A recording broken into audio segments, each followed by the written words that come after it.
애굽의 총리 요셉은 청지기를 시켜서 자신의 은잔, 이 은잔을 베냐민의 곡식 자루에 몰래 넣게 했습니다.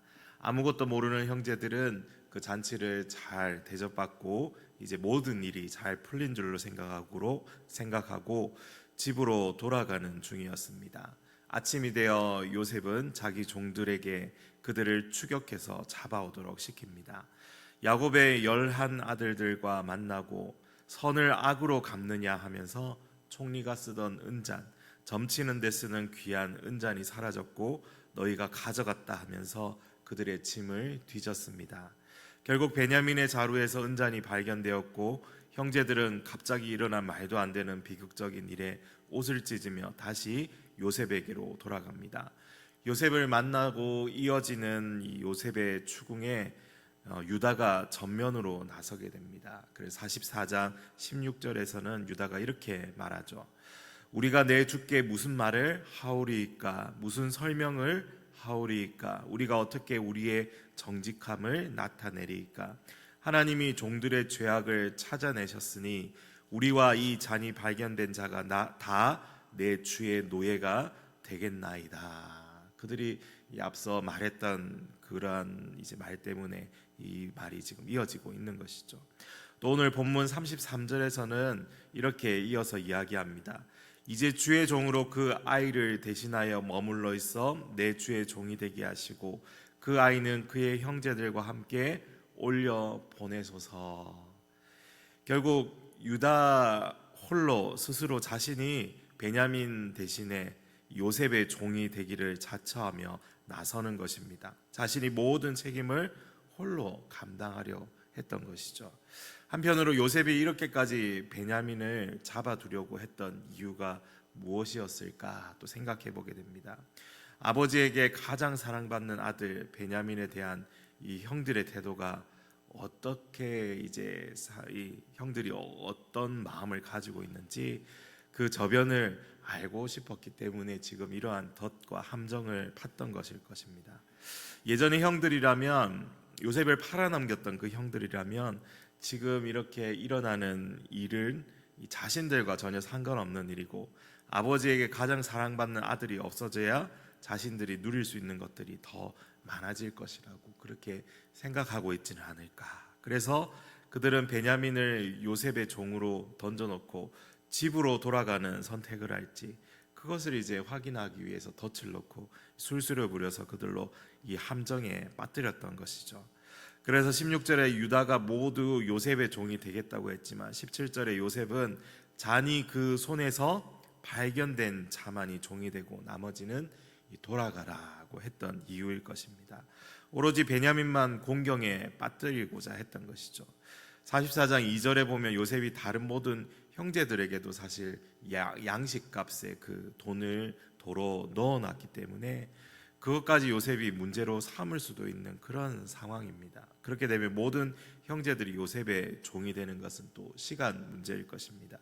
그런데 이 자비로운 총리는 잔이 그 손에서 발견된 자만 남아서 종이 되고 나머지는 평안히 돌아가라고 그렇게 명령하죠. 형들에게는 다시 오지 않을 그러한 기회였습니다. 궁지에 몰린 이 쥐에게 쥐구멍을 살짝 열어준 거나 마찬가지였죠. 막다른 그 골목에 몰아넣고 이제 다 죽든지 한 명만 죽고 나머지는 다 살든지 하라는 이 시험을 이 총리가 제시했던 것입니다. 그런데 그런 요셉의 시험 앞에서 유다가 어떻게 합니까? 그가 모든 형제들 전면에 나서서 이 이유들을 대며 베냐민을 풀어주고 이 베냐민이 죄가 없다는 사실을 이야기하면서 풀어주라는 그 요구가 아니라 베냐민을 위해 구차한 변명을 하는 것이 아니라 이 베냐민 대신에 자신이 이 대신해서 남겠다라고 이 요셉을 설득하는 것입니다. 오래전 요셉을 팔았던 유다가 이제는 아버지를 위해 또 동생인 베냐민을 위해 또 형제들을 위해서 스스로 종이 되겠다고 그렇게 앞에 나섰던 것이죠. 과거에 이 요셉의 형들은 어떤 삶을 살았습니까? 끊임없이 이 자신들 이 스스로에게 초점이 맞추어져서 그렇게 살았던 삶입니다. 자신만을 위해서 살았던 형들이죠. 더 많은 것을 누리기 위해서 아버지의 총애를 받는 요셉을 팔아넘기기도 했고, 그런데 지금 요셉의 형들, 특별히 이 유다는 이 베냐민을 구하기 위해서 모든 노력을 아끼지 않는 것을 보게 됩니다. 또 자기 아버지 야곱에게 그 초점을 또 맞추고 있습니다. 자신들에게 이 함몰되어 있던 눈을 베냐민과 아버지에게 돌리고 있는 것이죠. 자기 중심적인 그 생각과 자기 관점과 자기의 이해득실을 벗어나서 처음으로 이 이타적인 이 사랑을 드러내고 있는 것이죠. 사랑하는 성도 여러분, 오늘 본문이 어떤 교훈을 우리에게 주고 있습니까? 오늘 우리가 계속해서 묵상해 볼 수 있는 것은 내가 낮은 자리에 갈 때에만 그곳에 회복이 있을 수 있다라는 사실입니다. 내가 높아지려 하는 곳에는 회복을 경험할 수가 없다는 뜻이죠. 내가 낮은 자리로 갈 때에만 그곳에 변화가 또한 일어날 수 있다라는 사실을 우리는 묵상해 볼 수 있습니다. 끊임없이 내 자아는 남들보다 더 높아지려고 합니다. 매일 겸손하고 낮아지는 삶을 살자고 되뇌이고 이 구호처럼 외친다고 해도 결코 이 낮아진다는 것이 쉬운 일이 아닙니다. 우리가 낮은 자리로 갈 수 있는 유일한 방법, 길은 우리를 향한 하나님의 그 놀라운 사랑을 기억할 때 우리는 그게 가능해질 수 있다는 사실을 말씀을 통해서 또한 생각해 볼 수 있습니다.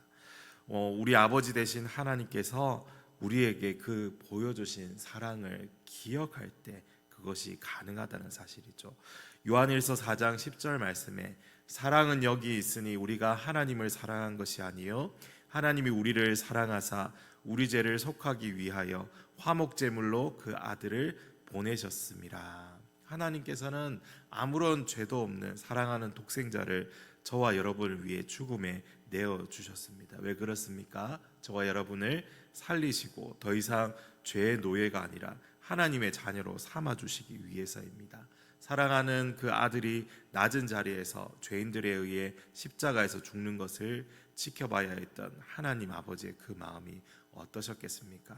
내가 내 자아를 부인할 수 있는 방법은, 내가 낮은 자리로 갈 수 있는 방법은 날마다 그 다함 없는 그 하나님 아버지의 사랑을 기억하는 것입니다.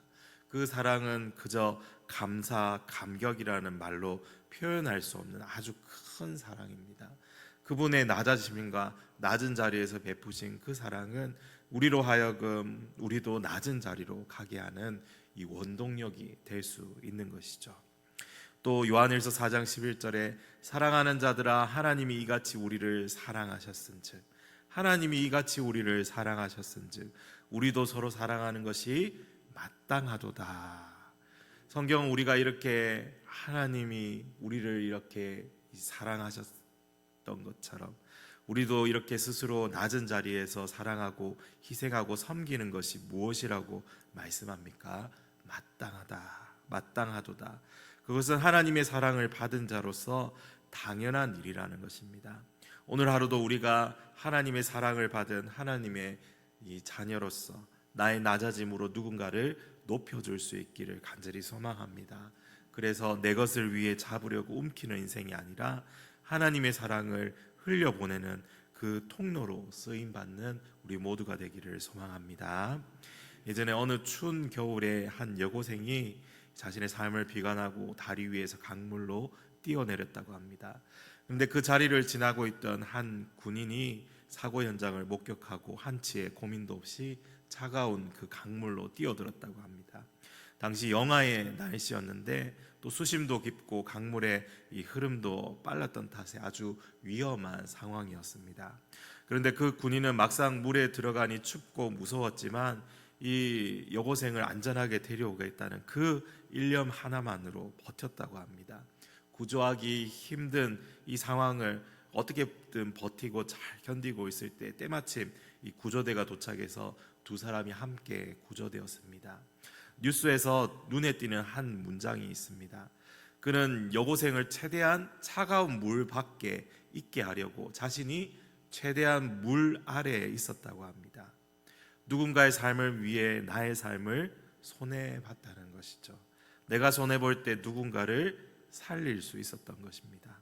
유다가 베냐민을 대신해서 자신의 삶을 내던졌듯이 예수님께서 저와 여러분을 대신해서 십자가에 달리셨듯이 오늘 하루 우리도 누군가를 위해 낮은 자리에서 그 영혼을 회복시키기 위해, 살려내기 위해 그렇게 사명자로 살아가는 이 하루가 되기를 간절히 소망합니다.